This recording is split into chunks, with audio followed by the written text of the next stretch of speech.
CV-nya Ibu Denri. Ibu Denri adalah psikolog yang lulusan dari Universitas Tarumanagara yang sekarang permanent lecturer di Departemen Universitas Tarumanagara juga. Sekarang clinical psychologist Morposa dari tahun 2008 sampai sekarang. Selain itu sebagai konselor for KOM KK Keuskupan Agung Jakarta. Gitu ya, Bu Denri ya. Nah, Bu Denri mungkin bisa di open. Ya. Nah, untuk bahasan kali ini mengenai tips mengatasi stres di masa PPKM. Ini menarik ya, Bu Denri, karena PPKM perpanjang lagi, dan tentunya pasti ada efek-efek terhadap psikologis kita. Silakan Bu, mungkin bisa kita mulai. Ya, baik Ibu. Ya, pastinya sih kalau menurut saya sih tidak hanya PPKM-nya saja ya Bu ya, tapi kayaknya sebenarnya ini juga bicara soal masalah pandeminya sendiri sih. Jadi dari awal Maret, iya betul kan, sebenarnya kita sudah sounding 2019 ya Bu ya, akhir. Kemudian setelah itu mulai Maret 2020, kalau menurut saya ini udah jadi cobaan buat kita semua gitu ya, dan nggak hanya cuma Indonesia tapi juga global gitu, satu bumi lah ya. Nah ini ya kalau menurut saya sih stres, ya yang mau dibahas di sini adalah begini, sebenarnya kan stres itu kan wajar ya, stres itu kan memang pasti akan dialami oleh setiap orang gitu ya. Jadi ketika kita sedang menghadapi tantangan, ada stimulus dari lingkungan yang mungkin juga buat kita kadang-kadang menyulitkan. Nah, di situ tuh muncullah respon-respon dari tubuh kita, dari pikiran kita, dari mental kita untuk saya bisa nggak ya hadapin ini stres gitu. Nah, itu yang bagian-bagiannya sebenarnya wajar, alami, manusia pasti juga punya pembekalan diri juga untuk menghadapi stres.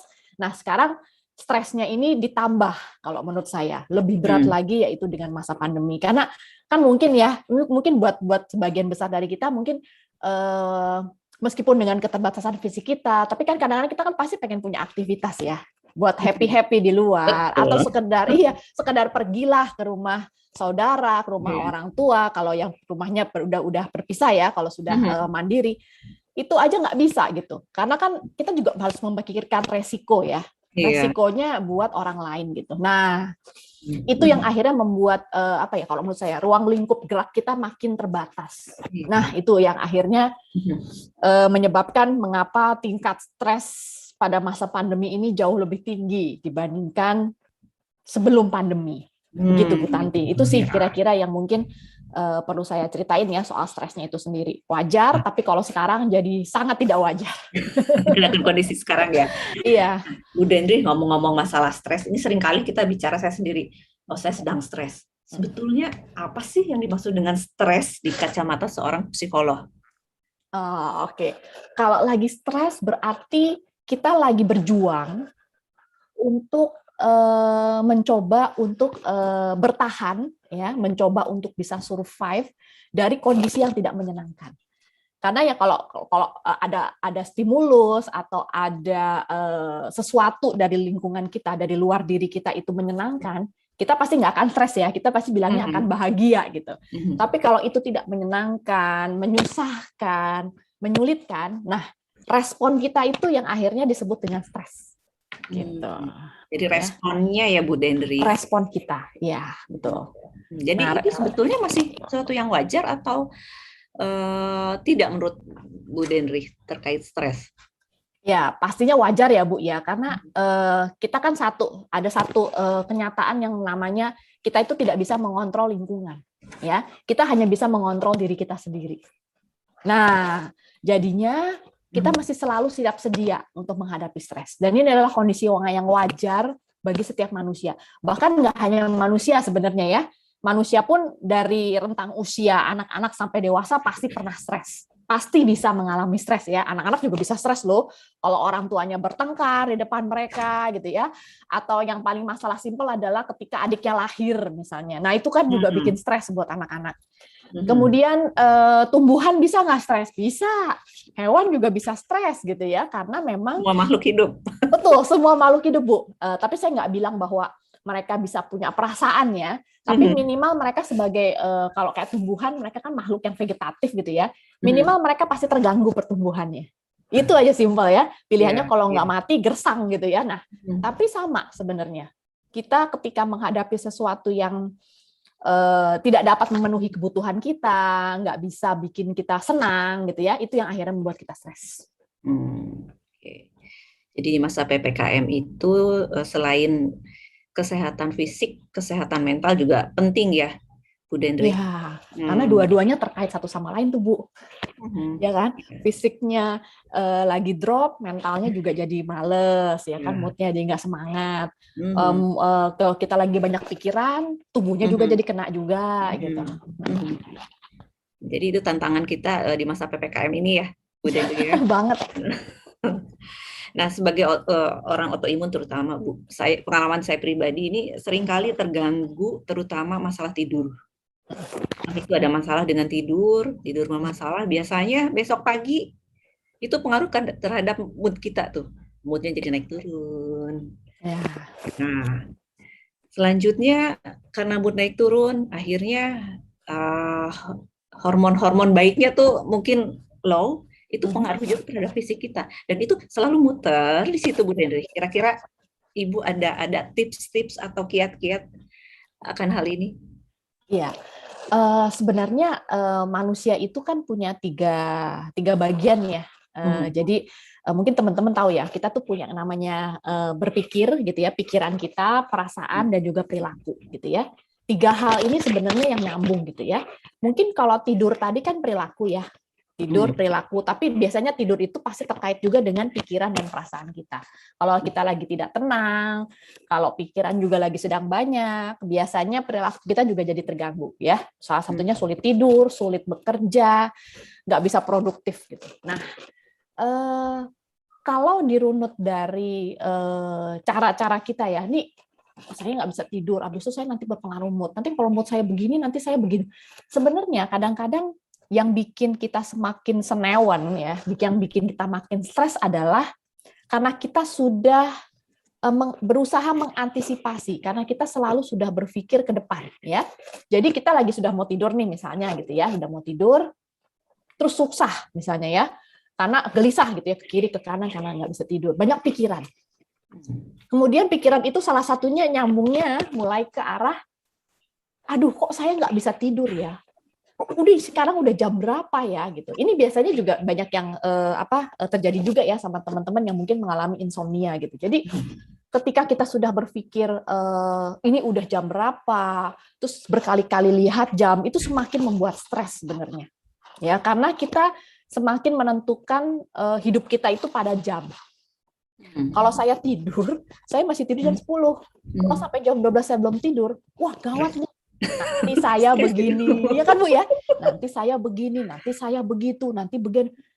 Semakin nambah nggak pikirannya? Semakin nambah. Betul. Nah, jadi biasanya saya kalau sedang membantu teman-teman yang insomnia, biasanya saya akan bilang begini, itu jamnya diturunin deh, itu handphonenya dimatiin deh. Jadi stimulusnya harus dikurangi untuk mencegah kita semakin cemas, semakin khawatir, ya. Jangan lihat-lihat jam gitu ya. Iya betul Bu. Ya, dan itu efek sekali. Biasanya itu pada teman-teman yang lansia ya, teman-teman lansia. Kemudian biasanya juga karena kita banyak terkena paparan, misalnya kayak broadcast WA ya. Misalnya kalau ingin tetap sehat, tidur harus sekian jam, makan harus begini, ini mesti begini, tidur harus segini. 7-8 jam. Jadi orang berpikir gini, kalau saya tidur jam 12, saya bangun jam 4, habis itu saya nggak bisa tidur lagi, saya nggak sehat. Nah, tambah cemas nggak? Tambah cemas. Jadi kita semakin memaksa diri kita untuk tidur sekarang. Tidur. Terus nggak bisa tidur kan? Karena semakin memaksa kan? Nah, jadi sebenarnya kalau menurut saya sih lebih ke ada istilah namanya let go aja gitu. Kalau ibaratnya begini, kalau kita orang Indonesia kan spiritual ya, jadi kita kalau Tuhan kasih saya tidur kok. Kalau saya tidur hari ini 5 jam, ya udah nggak apa-apa. Nanti siangan saya ngantuk, saya tidur lagi. Gitu. Jadi ketika kita let go, ketika kita coba untuk berpasrah, itu udah akan jauh lebih baik justru buat kita. Karena sebenarnya tidur itu kan basicnya harus relax. Tidur itu kan damai ya, Bu. Betul. Karena kan biasa tidur itu kan harusnya kita relax, otot-otot kita relax, kemudian nggak ada lagi yang bekerja ya, kecuali organ-organ kita ya, pernafasan dan jantung untuk pompa darah dan lain sebagainya. Tapi sebenarnya otot kita masih relax. Nah biasanya kalau kita sedang bekerja, otot kita nggak akan relax sebenarnya. Nah ketika kita memerintahkan diri kita untuk pasrah, ya sudahlah. Saya mau dikasih tidur berapa jam aja sama Tuhan nggak apa-apa, gitu. Nah, biasanya teman-teman yang insomnia ini kadang-kadang, aduh susah Bu Den, gini gitu ya. Ya udah jamnya diturunin, kurangin stimulus, HP udah mati jam sekian gitu ya.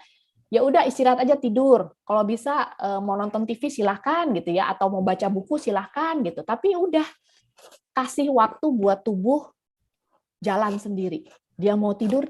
Kalau nggak mau ya jangan dipaksa. Semakin kita maksa tubuh, kita maksa pikiran, makin nggak bisa. Nah itu loh Bu Tanti. Jadi berdamai dan menghilangkan stimulus-stimulus tadi ya. Oke, kembali ke PPKM nih Bu Den. Saya juga yakin teman-teman banyak yang mengalami pengalaman yang sama, di mana kita harus berobat tapi kita takut untuk datang ke rumah sakit, dan itu jadinya kita kan semakin cemas. Satu sisi kita harus tetap kontrol.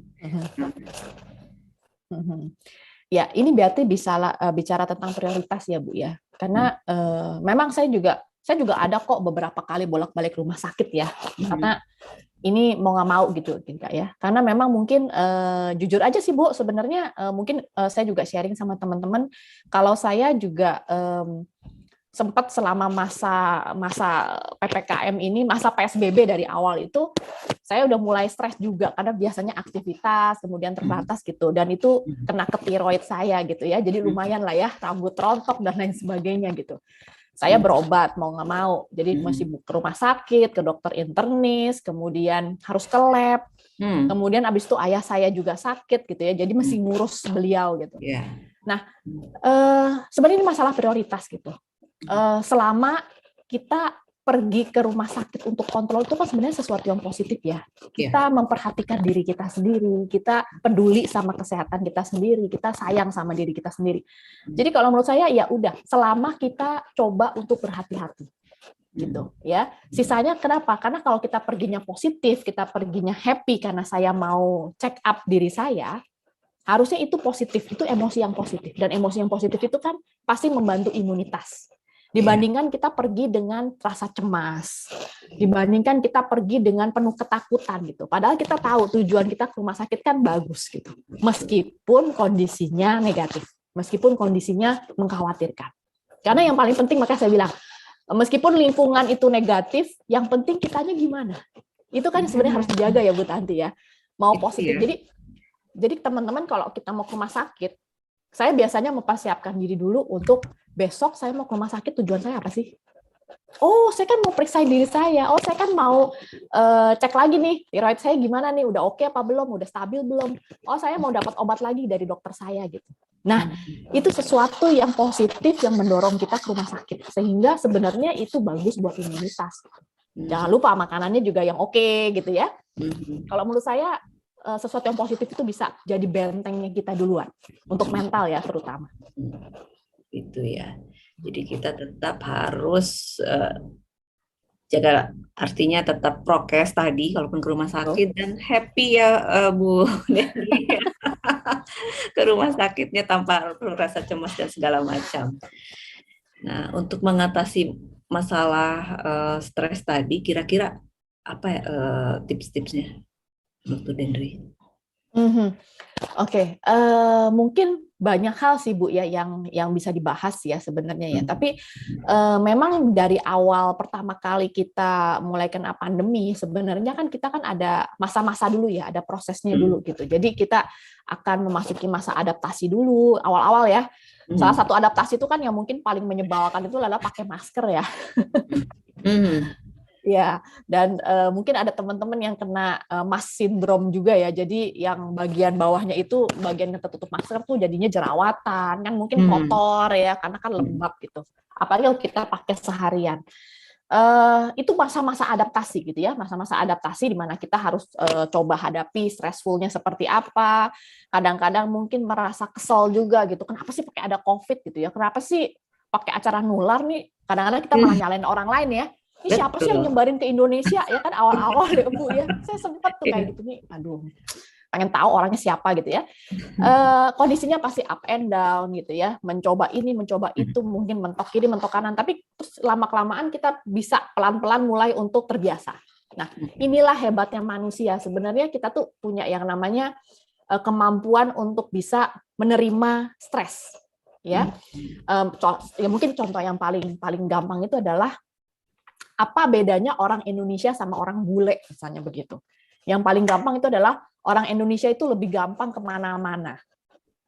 Orang Indonesia gampang mau makan apa-apa. Karena perutnya kan nggak sensitif ya. Karena kita biasa makan jorok lah, kasarnya begitu. Ya Bu ya, makan yang di pinggir jalan bisa gitu ya. Kalau orang bule dikasih makan yang di pinggir jalan, langsung dia diare gitu mungkin. Nah, jadi sebenarnya karena kita sudah terbiasa tertempa, otomatis kan kita jadi terbiasa. Nah, itu udah masuk ke masa-masa resolusi itu ya. Kita udah bisa lebih kontrol emosi, lebih tahu gimana caranya harus begini. Saya masih cari cara seperti ini gitu ya. Dan makanya kemarin sempat yang booming itu adalah makin banyak orang yang peduli ya sama kesehatan mental gitu. Dan jadi banyak tuh ya kalau di media sosial tuh mungkin teman-teman juga pernah lihat sering lihat juga banyak edukasi lah ya tentang kesehatan mental apalagi selama pandemi ini. Nah, itu sebenarnya udah mulai ada awareness gitu ya, udah ada kesadaran gitu. Dan yang terakhir nih evolusi nih. Kita lama-lama kita bisa bangun benteng yang lebih tinggi sama stresnya. Jadi stresnya makin tinggi, kita juga makin tinggi bangun bentengnya. Kenapa? Karena mau nggak mau. Karena kita juga udah terbiasa juga. Karena kita lama-kelamaan semakin terpojok, semakin pinter gitu. Ya kan Bu ya. Mungkin istilahnya yang kalau negatif tuh makin licik gitu ya, atau makin lihai jadinya. Kita bisa cari strategi harus bagaimana. Tapi memang itu yang perlu kita lakukan, itu pertama kali. Jadi kalau saya mau kasih tahu sama teman-teman bahwa manusia itu dilengkapi senjata, dilengkapi kemampuan yang luar biasa ya. Nama istilahnya itu ada yang namanya brain plasticity, jadi plastisitas otak gitu ya. Otak aja bisa loh merehab jaringan sarafnya yang terluka gitu ya, dia berubah secara psikologis gitu. Makanya kenapa ada orang yang mungkin istilahnya dia habis kena cobaan kok pribadinya jadi berubah ya, dia jadi lebih tough, dia lebih jadi keras gitu sama diri sendiri. Sebenarnya itu karena berubah secara emosi, struktur otaknya itu berubah. Karena kan ya ibaratnya kalau orang kena trauma gitu ya, dia kena pengalaman yang nggak menyenangkan, dia jadi awalnya menyangkal, lama-lama dia terima, lama-lama dia jadi beda gitu. Nah, kemudian kita juga kalau secara mental ya, secara psikologis punya yang namanya ini temennya dari IQ ya, ini EQ gitu, adversity quotient. Ini kemampuan kita untuk bisa menyesuaikan diri dan tumbuh di tengah lingkungan yang berubah-berubah terus gitu. Nah, makanya kenapa ya kalau menurut saya kita perlu pede. Kita perlu pede karena kita punya kemampuan itu. Tubuh kita aja oke nih bisa punya kemampuan gitu. So, kitanya juga harus ngikutin gitu ya. Kitanya juga makanya harus menerima tadi ya, Bu ya, berdamai. Iya. Kadang-kadang memang kita apalagi di satu posisi yang sudah nyaman seperti sebelum PPKM kemarin ya. Tiba-tiba harus berubah. Nah, kadang-kadang kitanya yang belum mau berubah ya, Bu Den ya. Artinya ya, betul. Karena lebih nyaman dan sekarang harus lebih mungkin prokes, lalu pakai masker segala macam. Dan ini pun mungkin terjadi di teman-teman semua bahwa untuk apa ya istilahnya mungkin kalau bahasa mediasi anicca ya, Bu Den, menerima perubahan. Ya, betul. Semakin kita lentur, semakin kita fleksibel gitu ya. Bagaimana kita menanggapi respon lingkungan yang berubah-berubah itu penting soalnya.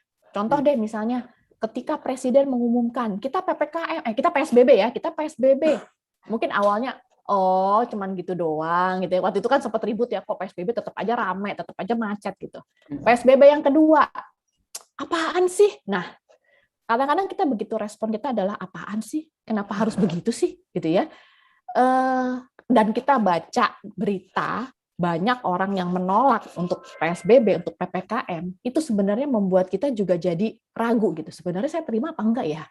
Nah, kalau kita ikut, ya udah ikutin aja deh gitu ya, sambil berharap pandeminya berakhir, ya udah gini aja, baik-baiknya aja gimana gitu ya. Itu akan jauh lebih tough dibandingkan yang selalu responnya negatif. Jadinya reaktif gitu ya Bu ya, ngomel, kesel, nyalahin orang ya kan, nyalahin pemerintah dan lain sebagainya. Nah, itu yang kadang-kadang jadinya bikin kita nggak bisa lentur mengikuti kondisi. Jadi nomor satu, terima dulu ya, Bu Den ya, menerima kondisi yang ada. Baik. Nah, menghadapi PPKM ini kira-kira Bu Den, kita kan harus menjaga katanya namanya hormon happy nih. Apa sih itu hormon happy? Iya, iya. Sebenarnya gini Bu, ini salah satu cara manusia juga tadi ya, lentur ya gitu ya. Kalau saya istilahnya mungkin teman-teman, oh kita ngatasi masalah stres kita kan biasanya kan ngapain sih gitu? Oh cari aktivitas, kemudian kita jangan pantang menyerah deh gitu ya. Kita kondisi autoimun kita nggak akan bikin kita disable ya. Meskipun kita autoimun, tapi pasti akan ada kegiatan yang masih bisa kita jalani yang bikin kita happy. Kemudian mungkin kita juga mesti yang tadi udah coba, saya mau berani mencoba, saya keluar dari comfort zone. Saya yang dulu nggak pernah olahraga, saya sekarang coba olahraga deh, yang santai misalnya. Fine, silakan. Atau kreatif, cari-cari kegiatan lain yang beda-beda gitu ya. Nah, terus ada salah satu cara lagi yang tadi Bu Tanti sebutkan adalah bagaimana kita membajak hormon gitu ya. Karena oh saya kok tahu kok ini saya banyak baca gitu ya informasi hormon ini bagus, hormon itu bagus, hormon. Terus saya mesti gimana? Gimana saya bisa dapat supaya hormon itu tetap bisa saya dapatkan. Nah, tapi caranya lebih shortcut. Artinya, kalau saya begini-begini terus kan kita bosan ya, harus cari cara lain. Nah, ini sebenarnya ada 4 hormon, Bu. Yang penting ya, itu ada dopamin, oksitosin, ada endorfin, sama ada serotonin. Nah, sebenarnya fungsinya apa saja? Jadi misalnya kayak dopamin gitu ya. Dopamin itu sebenarnya itu hormon yang lebih banyak memicu ke semangat, ke motivasi kita. Yeah. Ini hormon aktif soalnya ya. Biasanya kita nanti bisa jadi lebih mendapatkan hormon ini kalau kita bisa buat prioritas. Kayak tadi tuh Bu, saya ke rumah sakit kan cemas ya, takut gitu, nanti saya ketularan COVID. Tapi sebenarnya kan kita datang ke sana karena prioritasnya adalah diri kita. Ya. Kemudian bagaimana kita bisa menyelesaikan tugas. Sebenarnya kalau kita punya tugas tetap produktif, itu hormon kita juga akan meningkat. Kemudian merayakan keberhasilan. Saya bisa target saya ya bikin target, bikin prioritas, tapi jangan tinggi-tinggi. Tapi begitu prioritas itu selesai, itu akan bikin kita happy. Ya kan? Habis itu tambah lagi, dikit lagi, tambah dikit lagi. Jadi buat targetnya juga realistis ya, teman-teman ya. Kemudian aktivitas self care. Nah, makanya nyambung tadi dengan prioritas ya. Saya kan sayang sama diri saya sendiri. Oke, saya tetap kontrol, saya tetap prokes. Moga-moga saya nggak masalah ke sana. Karena saya memang juga pengen beresin diri saya sendiri sebenarnya gitu. Dan yang pasti olahraga. Karena ini hormon aktif ya. Tadi kan ada tugas, prioritas, bahasanya menyelesaikan tugas dan olahraga. Karena memang itu aktivitas yang banyak mengaktifkan tubuh kita sendiri. Kan tubuh semakin aktif juga pasti kan semakin positif gitu ya pikirannya. Kemudian ada yang namanya hormon oksitosin. Nah, kalau hormon oksitosin ini bicara soal tentang cinta, kasih sayang ya, pemenuhan diri sendiri. Ini yang lebih apa istilah afeksi ya, lebih love gitu deh Bu ya. Jadi termasuk ke diri sendiri ya. Ya betul. Nah misalnya mulai dengan gimana cara kita meningkatkan oksitosin. Nah kita mesti kasih waktu buat diri kita sendiri. Kayak tadi menerima. Kemudian kalau saya badannya hari ini lemes ya udah nggak apa-apa, istirahat aja, jangan memaksakan diri. Karena kita kasih waktu buat diri kita sendiri.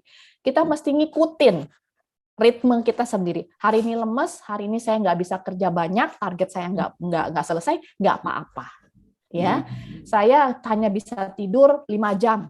Ya udah syukur gitu, bisa 5 jam, nggak apa-apa. Gitu. Jadi semuanya diterima. Kasih waktu, mungkin besok bisa, mungkin nanti siang tidur lagi, nyicil ya kan sama ya kayak beli rumah ya. Kalau kita nggak bisa beli lunas, kita belinya cicil aja gitu kan bisa gitu. Tetap dengan satu tujuan yang sama. Kemudian bagaimana relasi kita sehat nggak sama orang-orang di sekitar kita. Nah itu juga penting karena kadang-kadang kita mungkin terlalu memperhatikan diri sendiri, kita terlalu cemas, tapi kita lupa sama sebelah-sebelah kita, sama orang-orang serumah ya. Kemudian bagaimana mengadakan kontak fisik dengan orang-orang terdekat juga ya. Ya yang paling dekat ya pasti orang serumah lah ya karena kita tanda kutip karantina bareng-bareng gitu ya. Kemudian kalau buat teman-teman yang mungkin masih memungkinkan misalnya sebenarnya kayak punya binatang peliharaan, main sama mereka, itu juga sebenarnya kontak fisik sebenarnya. Atau minimal kita kayak kasih memberikan perhatian sama orang lain, sama binatang peliharaan, itu juga sebenarnya bagus buat untuk meningkatkan oksitosin. Kemudian membantu orang lain. Kalau sekarang kan versi membantu orang lain kan virtual ya Bu ya. Iya. Semuanya serba transfer gitu ya atau virtual. Tapi nggak apa-apa sebenarnya karena perasaan happy-nya tuh dapat karena perasaan puas dengan diri sendiri. Kalau saya itu meskipun kecil tapi saya tetap bisa memberikan kontribusi buat orang lain. Kemudian yang pasti bersyukur. Nah, ini yang tadi ya, bersyukur, beri waktu. Karena intinya sih sebenarnya gini, kalau kita memaksakan diri kita tapi tidak sesuai dengan konteks kita lagi sedang kondisinya seperti apa, itu yang malah semakin berat. Tapi semakin kita nerima, semakin kita pasrah, ya udah nggak apa-apalah tidur segini jam, nanti juga siang saya ngantuk, saya tidur lagi aja gitu. Jadi lebih rilis gitu. Nah itu makanya mengapa lama-lama kan tingkat stresnya justru malah makin turun dibandingkan kita semakin memaksakan diri. Gitu. Oke, Bu. Terus apa lagi ya? Yang serotonin, Bu. Serotonin. Nah, kalau serotonin tuh dia fungsinya untuk menstabilkan mood, menstabilkan suasana hati. Nah, ini mungkin buat teman-teman ya yang mungkin tadi ya kurang tidur, habis itu moodnya berubah-berubah, rasanya nggak enak. Ada nggak teman-teman belajar kayak misalnya sebenarnya kalau serotonin itu lebih banyak diatur ketika kita sedang relaks, ketika kita bisa relaksasi, kita bisa mindful, bisa fokus sama diri sendiri lewat meditasi, yoga, atau sekedar berlatih pernafasan. Karena kan kalau kesannya kalau meditasi itu kayaknya susah ya Bu ya. Iya. Orang berpikir, iya orang berpikir gini, aduh gue nggak bisa meditasi, gue orangnya nggak bisa diem gitu ya, disuruh merem, suruh duduk, diem. Gitu. Ini otak kemana-mana. Nah, sebenarnya mungkin kalau meditasi yoga itu terlalu berat ya kasarnya atau mungkin itu terlalu keluar dari comfort zone ya, itu bukan gue banget, bukan saya banget. Kita mungkin mulai dari berlatih pernafasan dulu sebenarnya. Itu kan basicnya juga dari meditasi. Jadi belajar untuk rileks, tarik nafas panjang, dikeluarkan perlahan gitu ya. Itu kan ada tekniknya gitu ya. Ada yang 15 jadi 15 hitungan 15 tarik, keluarin 15, ada yang 35, macam-macam sih Bu sebenarnya. Tapi intinya latihan pernafasan dulu aja gitu. Dan memang kalau latihan nafas ini kan paling banyak dikenal ketika kita sedang lagi marah, ya kan? Betul. Kalau lagi marah, istighfar dulu, tarik nafas dulu ya kan. Nah, sebenarnya sama gitu. Karena kenapa? Dengan kita latihan pernafasan itu bisa membantu kita menstabilkan suasana hati. Nah, itu ya. Kemudian berlari. Saya nggak tahu nih ya, kalau saya suka bercandaan begini, kalau orang lagi lari itu kan mungkin lari dari kenyataan ya. Jadi makanya bisa bikin mood kita jadi lebih bagus. Nah, lari. Karena gini, olahraga itu kadang-kadang gini, ketika pikiran kita full, kita olahraga, fisik kita kan capek, ya kan? Energi kita keluar. Pikirannya jadi udah lelah lagi untuk berpikir, jadi dia udah malas gitu, kasarnya udah kosong. Energinya jadi kita habis ke lari tadi ya. Betul, ke fisik Bu, karena kita jadinya energi kita udah nggak bisa kita gunakan untuk berpikir, karena kita sudah sedang fokus ke tubuh kita. Kenapa? Kita memperhatikan detak jantung, kita memperhatikan denyut nadi kita. Kok saya ngos-ngosan, kok sibuk ngelap keringat aja deh Bu, sibuk ngelap keringat aja, itu kita pasti udah nggak akan kepikiran lagi, saya takut inilah, saya takut itu. Gitu. ya. Kemudian ternyata yang kemarin kita disuruh jadi ikan asin, Bu, jemuran sinar matahari, itu sebenarnya juga bantu meningkatkan serotonin kita supaya moodnya kita semakin stabil gitu. Kenapa?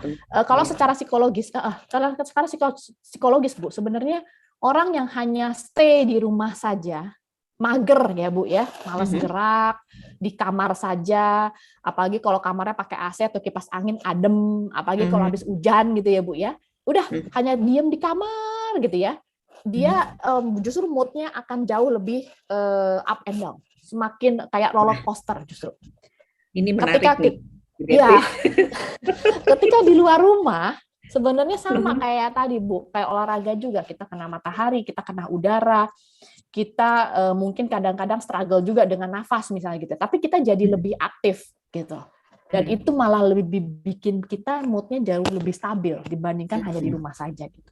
Makanya mungkin kalau kemarin kan karena vitamin D-nya lah ya, vitamin D untuk imun segala macam. Tapi sebenarnya secara psikologis sinar matahari itu bikin happy sebenarnya. Karena tanpa sadar kita jadi aktif ya gitu. Kemudian ternyata serotonin juga bisa dibantu dari makan pisang.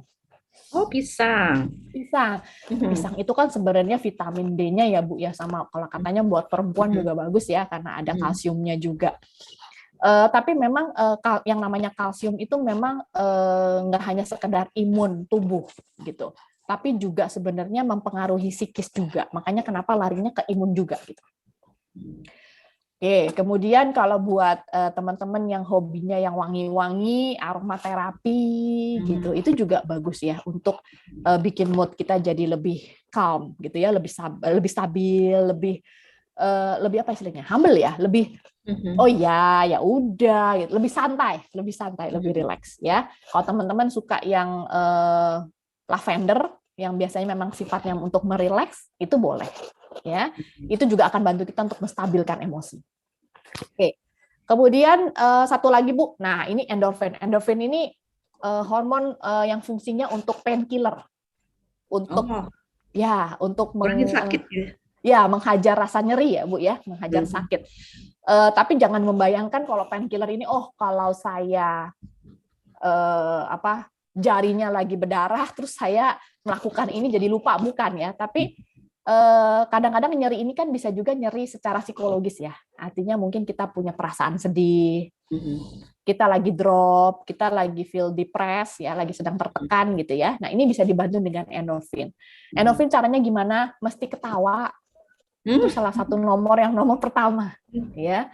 Jadi tertawa, mungkin dari segi bercanda, having fun, punya aktivitas yang intinya bisa bikin kita ketawa secara langsung maupun tidak langsung ya Bu ya. Karena kadang-kadang kalau ketawa itu kan konotasinya tuh harus sesuatu yang melihat sesuatu yang lucu gitu. Padahal sebenarnya kan kita bisa ngetawain diri sendiri juga bisa Bu.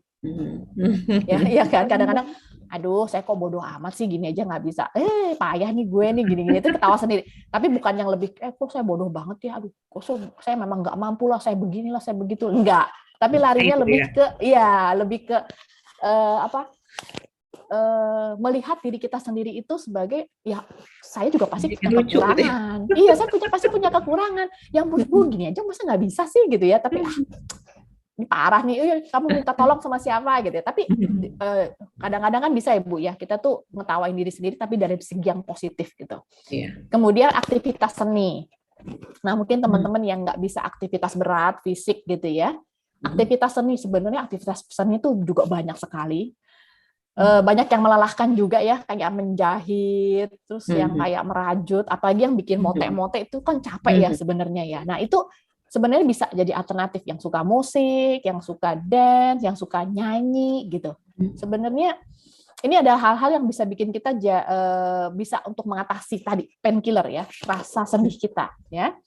Kemudian masak makanan kesukaan. Itu juga salah satu cara untuk meningkatkan endorfin. Ada yang suka coklat. Nah, tapi kalau coklatnya jangan coklat yang manis, coklat yang dark. Semakin dark, semakin pahit, itu ternyata lebih bagus, Bu. Karena kan gulanya sedikit. Iya. Sebenarnya kan iya. Coklatnya itu yang kan kadang-kadang orang asosiasinya gini, karena manis, coklat itu karena manis, makanya enak, banyak yang nyari gitu ya. Sebenarnya bukan manisnya, sebenarnya kandungan coklatnya sendiri yang justru semakin pahit, semakin bitter, itu semakin kandungannya makin banyak, lecitinnya gitu. Itu yang akan bantu untuk meningkatkan endorfin. Kemudian, nah meditasi juga. Makanya biasanya kalau meditasi yang udah arahnya ke arah hipnosis ya, itu memang banyak untuk bisa benar-benar literally ya Bu ya, secara langsung bisa untuk menghilangkan rasa sakit. Makanya biasanya ada yang melahirkan dengan hipno ya kan. Itu memang bisa jadi salah satu alternatif juga. Dan yang terakhir, aktivitas fisik ringan. Ya. Nah, Olahraga lagi tadi ya, saya dengar. ya, Banyak ini nih. nih kalau menurut saya ini versi olahraganya versi yang lebih light ya Bu ya. Misalnya naik turun tangga aja deh, kita aktivitas dalam rumah ya. Naik ke atas ke kamar, turun ke bawah gitu ya, ngecek apa-apa, nyuci gitu ya, atau bersihin kebun, atau sapu-sapu rumah, itu sebenarnya aktivitas yang ringan, aktivitas fisik yang ringan ya. Nggak benar-benar yang ada programnya harus workout, harus sekian jam, harus berapa kalori, harus keringetnya sekian liter, ya enggak gitu. Tapi dengan aktivitas seperti itu aja sebenarnya itu udah cukup untuk membuat kita bisa lebih positif, kita bisa lebih happy. Nah ini cara-cara buat menghack hormon-hormon happy ini loh Bu. Nah, cukup jelas tadi Bu Denrih ya, terutama olahraga nih untuk teman-teman yang kadang-kadang karena kita PPKM akhirnya mager tadi Bu Denrih ya di kamar AC ya. Betul, betul. Ini sudah ada beberapa pertanyaan Bu Denrih, akan kita bacakan atau boleh Ibu bacain aja boleh. Bacakan ya. Ini ada yang pertama dari Ibu Brigita. Jadi Bu Den, saya kepikiran kalau baby pas gerak aktif kanan kiri, padahal sudah jam tidur siangnya, berarti mending di let go ajakah, karena mau melatih juga biar pola tidurnya teratur dan tidurnya di malam hari mungkin ya. Oke. Nah ini menarik nih Bu. Tadi kan itu konteksnya orang dewasa ya, orang dewasa yang udah banyak pikiran. Kalau bayi itu kan masih nggak punya masalah ya Bu ya, stresnya dia.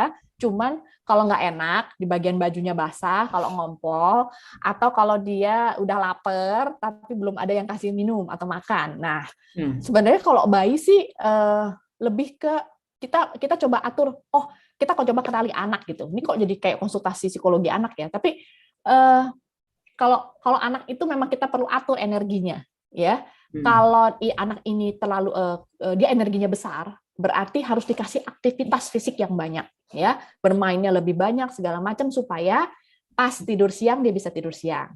Habis itu setelah tidur siang kita atur lagi mainnya supaya nanti pas jam 6 jam 7 dia udah lelah, dia tidur. Nah, kadang-kadang kalau bayi yang memang masih kecil kan pasti kan dia kan terbangun-bangun gitu ya. Ya itu sih memang harus di pelan-pelan, dia lama-lama juga akan menyesuaikan diri. Biasanya kan kalau bayi kan diaturnya pakai lampu gitu ya, atau pakai biasanya kalau dianya sudah bangun aktif bergerak, ya udah kita diemin aja kadang-kadang gitu ya. Dia main-main sendiri, kita ngeliatin, jangan diajak main. Itu jujur kadang-kadang orang tua kan gini, kalau anak saya bangun, iya saya ajak main pukul 3 pagi gitu ya, saya ajak main. Dia makin main, dia makin jadi tambah semangat gitu. Padahal kitanya sendiri sebagai orang dewasa kan butuh tidur. Karena kita kadang-kadang jam tidurnya nggak masuk gitu. Sebenarnya dia main sendiri. Dia main sendiri, kita duduk aja nungguin dia. Kita nggak usah ajak main dia terlalu heboh. Nanti lama-lama dia tidur sendiri juga gitu. Nah, mungkin prinsip Legonya gitu ya. Tapi kita mesti lihat, oh anak kita kayak segini nih. Berarti nih ketika dia lagi bangun, forsir energinya. Mainannya yang harus yang bola, mungkin yang harus lari kiri kanan, ngejar gitu. Jangan hanya sekedar baca buku. Wah, kalau baca buku bisa lama-lama baca bukunya sampai tengah malam.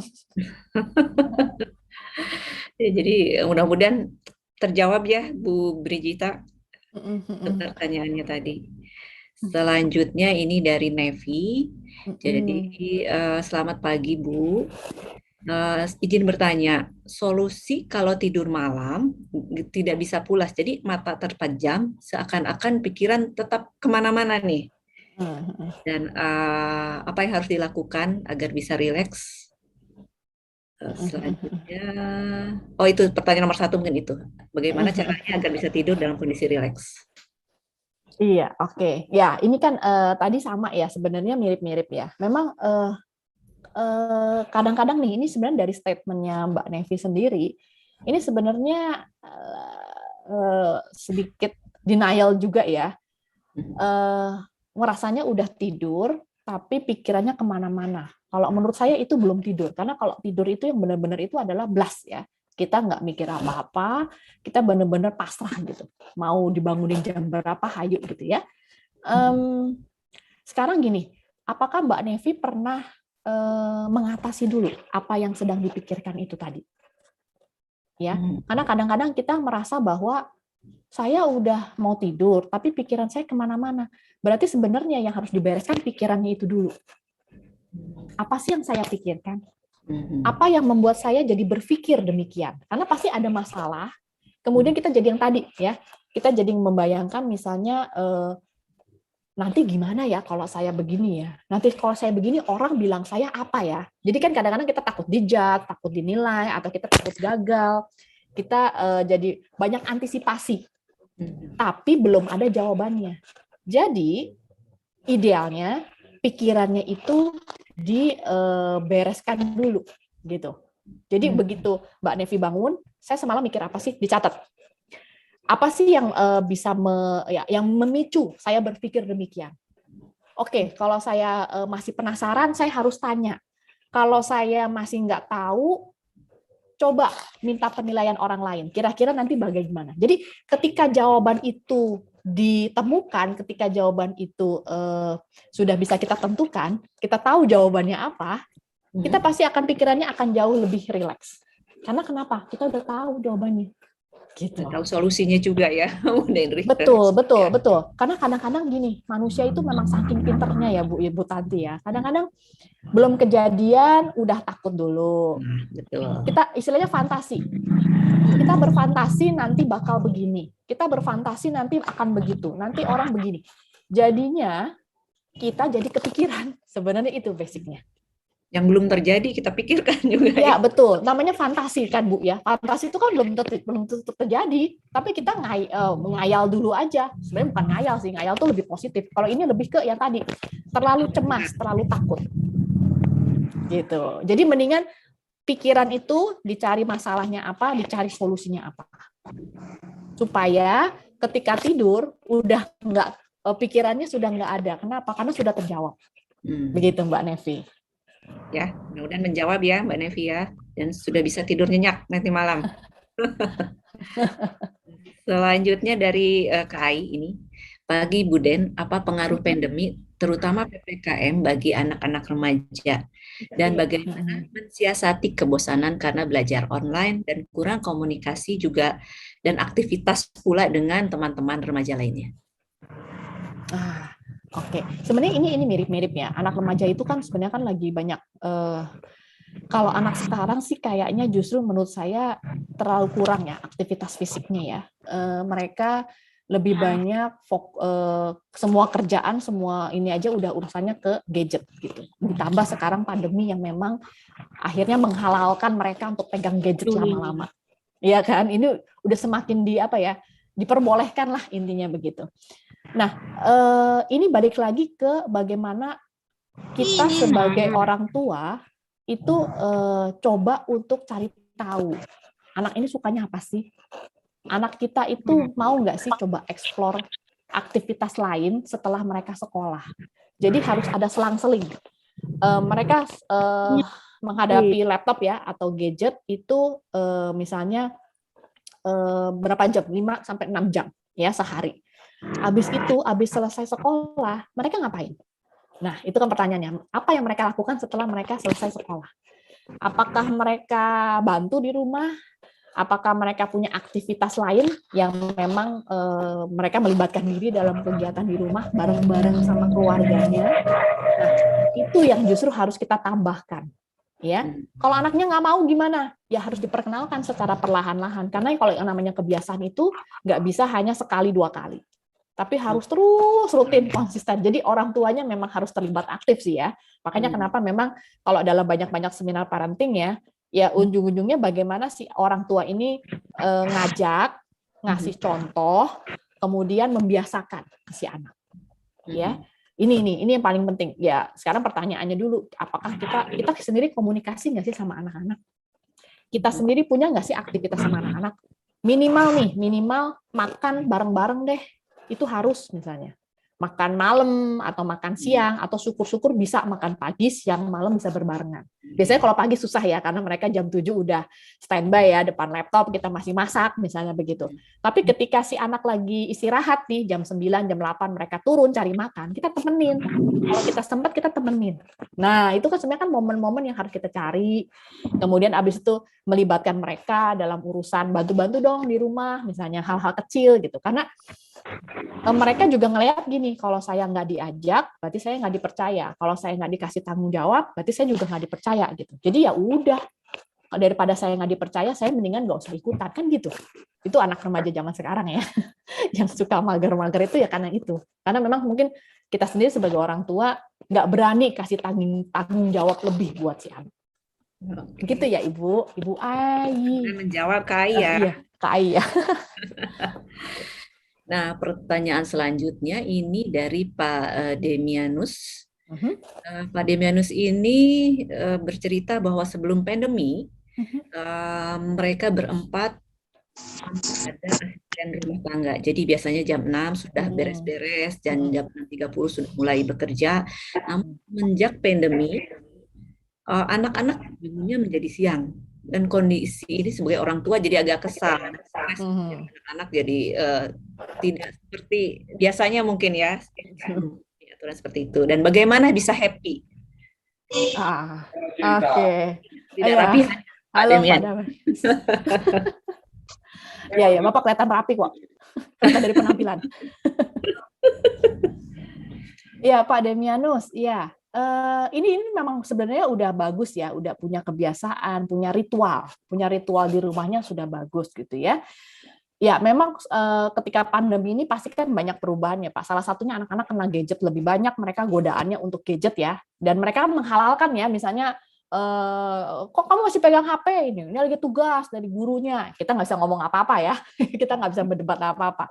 Nah, sebenarnya gini, kalau menurut saya ini berdamainya bukan berdamai dengan kondisi yang semakin berantakan ketika pandemi. Tapi kita berdamai dulu dengan, oh iya, saya paham, yang pasti pandemi ini bikin kebiasaan jadi berubah semua. Iya kan? Kenapa, Pak? Kalau biasanya kan bangun jam 6 supaya nggak terlambat sampai sekolah ya, Pak, ya, sampai jam 7. Kalau sekarang kan jam 7 kurang 15 bangun boleh dong. Kan cuma cuci muka, double seragam, ganti seragam, terus duduk depan laptop gitu. Ya. Betul sekali seperti itu, Bu. Ya. Makanya kita damai dulu gini, oke, khusus buat jam waktu tidur, jam bangun, jam tidur gitu ya. Kita masih tetap bilang sama anak-anak, kamu tetap biasain deh tidurnya jam segini, bangunnya mau jam 7 kurang 15 nggak apa-apa. Yang penting mereka on time di sekolah, ya sudah gitu. Ya, nggak apa-apa, Pak. Karena sekarang udah zamannya, maksudnya begini, udah panjang juga ya pandeminya ya, udah mau hampir 2 tahun. Jadi kalau kita ngotot dengan cara yang lama jam 6, anak kita akan merasa bahwa aduh kok gue jadi tambah stres ya di rumah. Nah, yang salah malah jadi relasi orang tua sama anak gitu. Jadi kita prioritas, Pak, mana yang penting, mana yang enggak gitu. Kalau bangun tidur oke lah, tapi kalau yang misalnya yang lain-lain nih, misalnya kayak mereka apakah masih bantu-bantu di rumah, tetap lakukan gitu. Apakah mereka bisa dapat sedikit waktu untuk mereka happy-happy juga, kasih gitu. Tapi ada hal-hal tertentu yang misalnya kayak ritual-ritual yang penting, Pak. Misalnya kayak tanggung jawab di rumah, harus beresin ini, beresin itu yang tetap harus kita jaga gitu. Jadi karena kita mau nggak mau ya Pak ya, buat si anak-anak juga mereka merasa bahwa ketika saya stres saat ini, kok papa tambah bikin saya stres sih gitu. Karena kan biasanya kan ditambah lagi ya, teman saya nggak kayak gitu, orang tuanya boleh-boleh aja misalnya gitu ya. Nah kita biasanya sih gini, kasih jam malam tetap Pak. Jam malam jam segitu internetnya dimatiin Pak. Misalnya kalau punya wifi di rumah ya wifi-nya dimatiin. Berarti orang tuanya juga harus ikut konsekuensi yang sama. Tapi kalau besok paginya mereka bangun lebih telat, jam 6:30 gitu ya, baru bangun, ya udahlah Pak, nggak apa-apa gitu. Saya biasanya selalu tetap mengingatkan, ini sekarang boleh ya bangunnya siangan ya, karena kamu nggak perlu mandi, kita nggak perlu berangkat gitu. Tapi nanti kalau udah lewat pandemi, ingat loh ya, mesti bangunnya pagi lagi loh, kayak seperti dulu loh, malah lebih pagi misalnya begitu.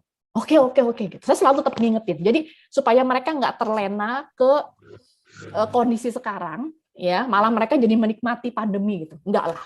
Gitu. Tapi tetap saya selalu ingetin gitu.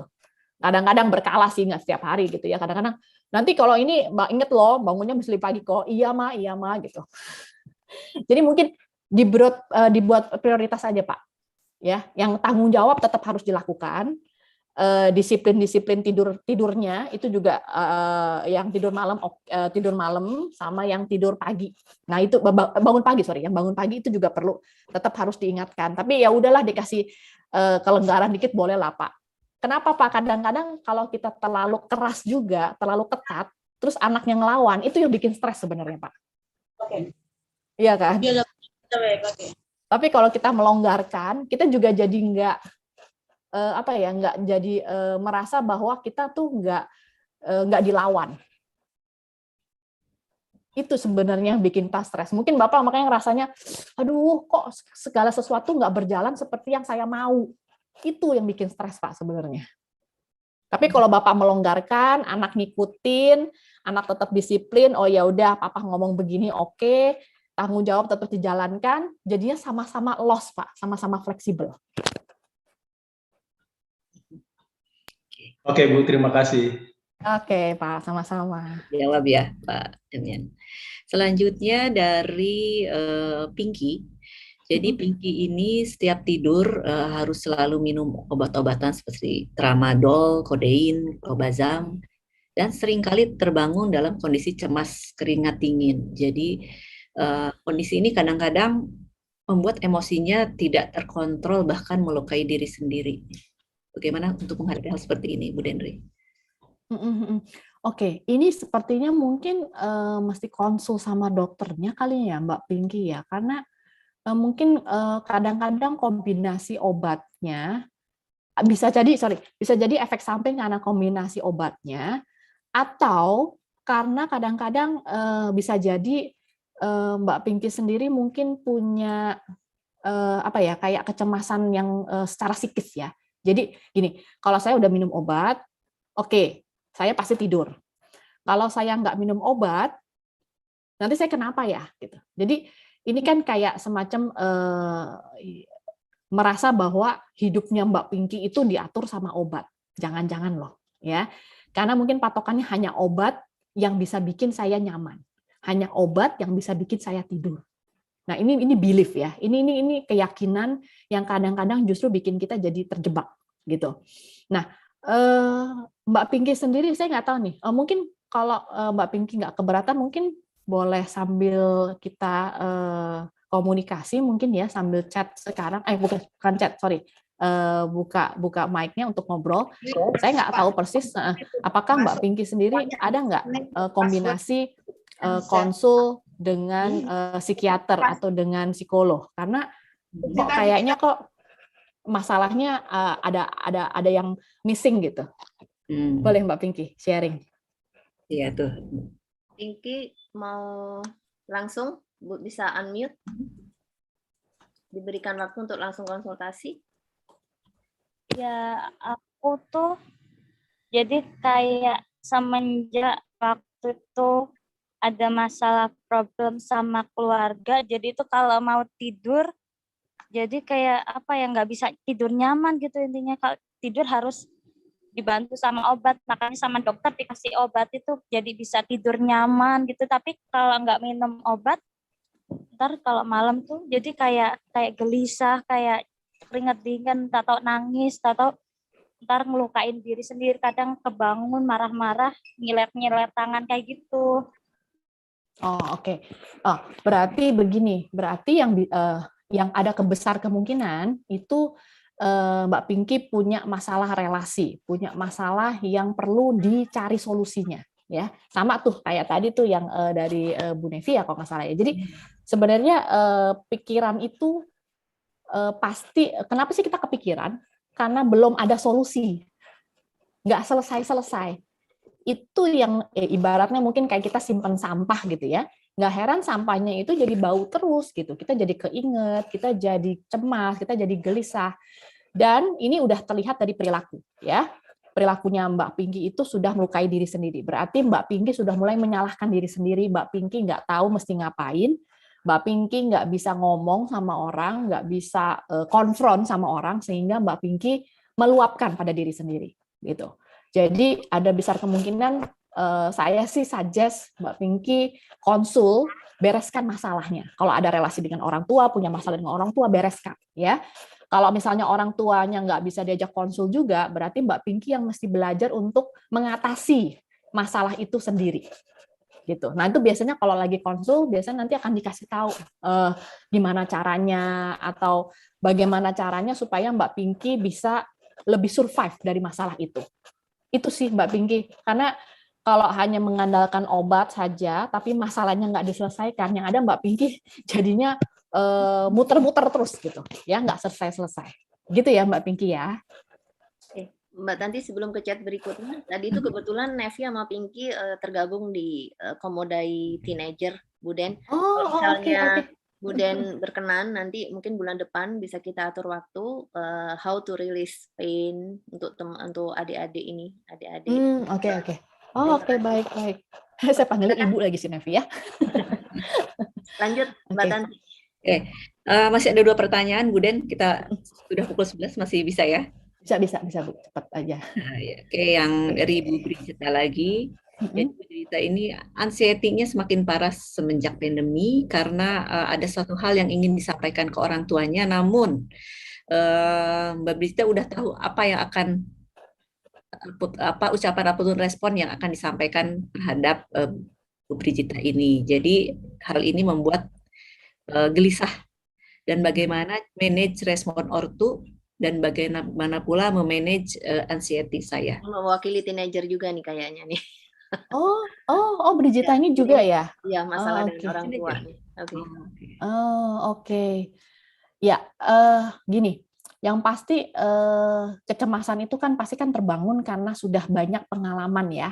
Jadi Brigita itu pasti sudah punya banyak kesan-kesan negatif, kesimpulan bahwa kalau saya ngomong orang tua pasti responnya negatif, gitu ya, nadanya tinggi dan lain sebagainya.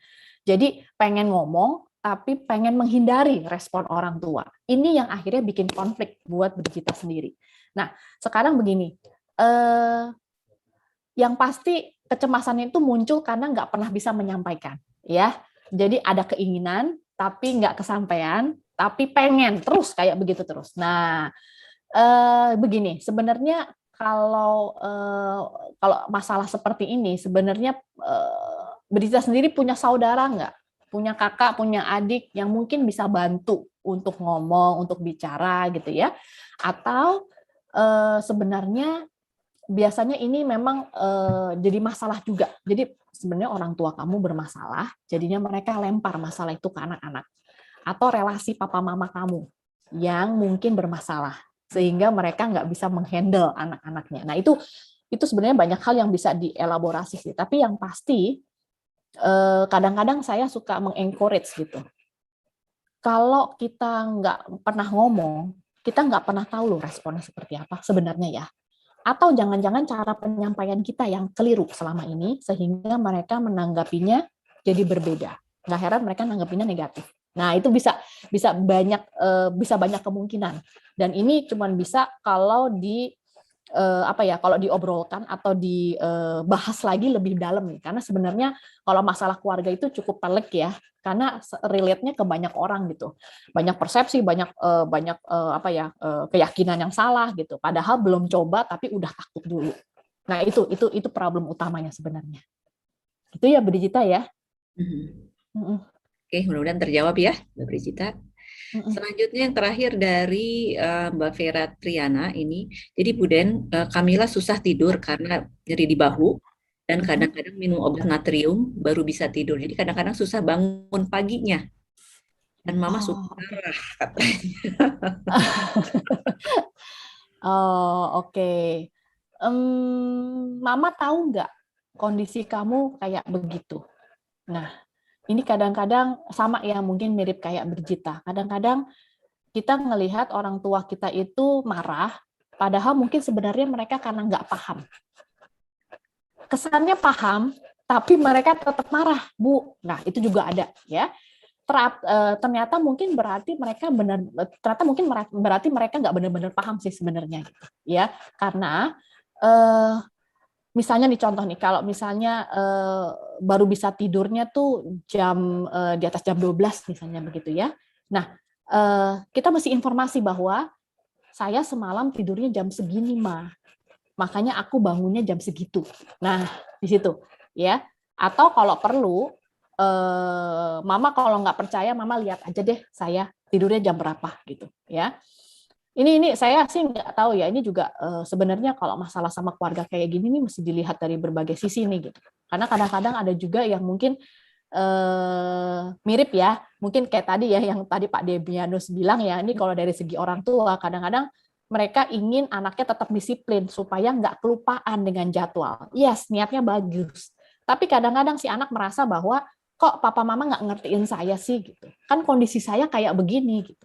Papa mama nggak ngalamin sih yang kayak saya gitu. Jadi ini ada dua sisi yang harus yang negosiasi bareng, harus kompromi bareng, baiknya gimana supaya masalahnya selesai, masalahnya jelas dan relasinya nggak terganggu. Nah, itu yang kadang-kadang jadinya solusinya jadi nggak ada, tapi relasinya yang jadi bermasalah. Begitu, ya. Mungkin nanti ini ya kali ya Bu Ganis ya, kalau buat anak-anak, buat yang remaja, buat yang ini sih mungkin memang harus dibadain ya, karena ini masalahnya lebih ke bagaimana orang tua mereka, keluarga mereka bisa relate sama mereka gitu. Bagaimana mereka bisa kompromi dengan kondisi anak-anaknya yang dalam masa-masa seperti ini. Oke, pertanyaan sudah Oke. habis, Bu Denri. Terima kasih sebelumnya. Jadi untuk Ada teman terakhir nih dari Agustina Latif. Boleh, oh, masih ada waktu nggak nih terakhir? Udah habis ini kita tutup. coba. Ini stres sampai terpendam, yang terbawa-bawa sampai mimpi. Langsung Oh ya, Oh ya ya. full gejala dada berdebar-debar. Iya, ini sama sebenarnya, intinya begini. Kalau kita punya masalah nggak selesai, ya kan setiap orang pasti punya level menghadapinya seperti apa gitu ya. Mungkin ada yang tetap bisa tidur, ada yang nggak bisa tidur, ada yang bisa sampai terbawa mimpi. Kalau sampai terbawa mimpi, ini berarti urusannya udah dalam, udah lama pasti. Dan bisa jadi kemungkinannya masalah ini tidak pernah dibahas, tapi masalah ini sebenarnya penting gitu. Ya, mungkin makanya nggak tahu, sama seperti tadi ya. Mungkin kita takut sama reaksi orang-orang yang ingin kita konfirmasi, ingin kita konfrontasi gitu. Dan kalau udah sampai gejala berdebar-debar itu salah satu dari udah mulai masuk stres ya, karena memang masalah fisik udah masuk, masalah fisik, masalah ke psikologi nih ya, udah sampai ke bawah mimpi, itu udah pasti masalahnya udah terlalu lama, tidak pernah dibahas atau tidak pernah diselesaikan. Begitu ya Mbak Agustina. oke. Sudah semua sepertinya ya, teman-teman. Terima kasih sebelumnya. Kita foto bersama dulu. Kita foto bersama dulu, jadi boleh dibuka untuk videonya ya. Ya, ini halaman 1. Tolong dibuka videonya dulu, Bu Den. Mohon maaf sebentar. Iya, nggak apa-apa Ibu. Oke. Ya, Kak Ganis, Kamilanya kabur. Ya, halaman 1. Nggak mau. 1, 2, 3. Sebentar.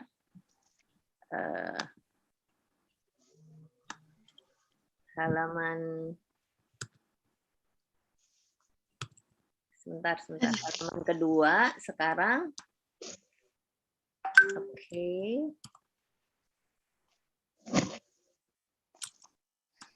Halaman kedua.